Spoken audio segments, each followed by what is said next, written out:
setia dalam perkara kecil, maka Tuhan akan percayakan perkara yang besar. Pastikan tagihan kartu kredit, tagihan listrik, tagihan air, tagihan telepon, dan lain sebagainya kita bayar on time. Nah, waktu kita setia untuk bisa tidak bocor, kita bisa nikmat. Bahkan kita bisa memberkati orang lain dengan harta yang Tuhan percayakan di tangan kita.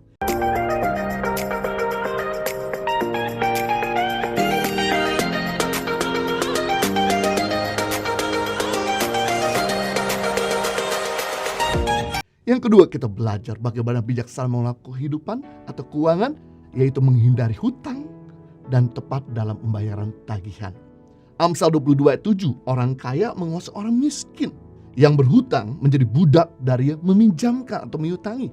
Wow, kita bisa melihat di sini bahwa ternyata orang kalau ngutang, maka dia jadi budak, jadi hamba dari yang meminjamkan.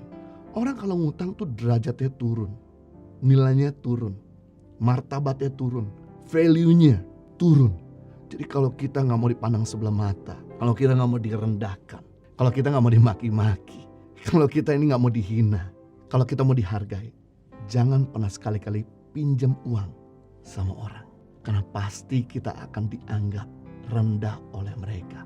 Apalagi kalau kita tidak bayar kembali. Apa itu hutang? Hutang adalah uang yang wajib dibayar kembali apa yang sudah diterima. Namanya ngutang, kita harus kembalikan. Dan sadarilah bahwa utang zaman sekarang tidak ada utang yang tulus. Pasti mereka akan bungai.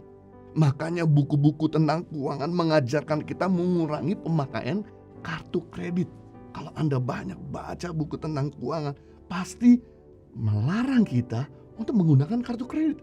Karena kartu kredit itu seperti nyaman sekali, tinggal gesek bayar belakangan.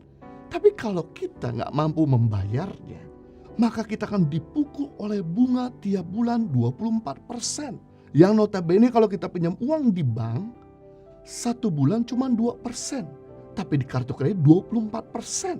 Sama aja 1 tahun kita bayar bunga di bank dengan 1 bulan kita bayar bunga di kartu kredit. Saya tidak melarang saudara menggunakan kartu kredit. Tapi saya sedang ingatkan untuk kita hitung baik-baik sebelum gesek kartu kredit. Kita punya kemampuan untuk membayarnya. Sebab kalau kita gak punya kemampuan untuk membayarnya, maka yang terjadi kita akan dicekik oleh bunga. Akibatnya bukan cuma gali lubang tutup lubang, tapi bunga kita makin melebar. Utang kita makin melebar kemana-mana. Akibatnya rumah tangga kita gak pernah tenang. Didatengin orang penagih hutang, digedor-gedor, dan kemudian kita juga akhirnya ribut terus rumah tangga. Ternyata di Indonesia waktu kami menangani konseling sejak tahun 2007 sampai sekarang, 80% perceraian terjadi dalam rumah tangga di Indonesia disebabkan karena mereka tidak bijaksana mengelola keuangan. Berarti dengan kita bijaksana mengelola keuangan, menghindari hutang, apalagi kartu kredit, maka menolong 80% pernikahan saudara aman, bahagia, solid. Jadi pastikan sebelum kita gesek kartu kredit, kita punya kemampuan untuk membayar. Kalau nggak punya kemampuan membayar, jangan pernah sekali-kali gesek kartu kredit. Lebih baik kita makan apa adanya, lebih baik kita hidup sepadan dengan apa adanya daripada kita harus bayarin utang yang notabene itu akan merembet kemana-mana, akan makin besar kemana-mana. Dan kalau saya ini ngutang sama saudara, saya ini mau ngomong apa saja sama saudara, saudara nggak akan dengar. Utangmu aja belum kamu bayar, kamu nasihatin saya. Maka yang penting di sini untuk kita jangan sampai ngutang. Boleh ngutang, cuma satu, untuk investasi. Yang dimana kita udah hitung-hitung, punya kemampuan untuk membayar, baik itu pokoknya, prinsipnya, maupun bunganya juga.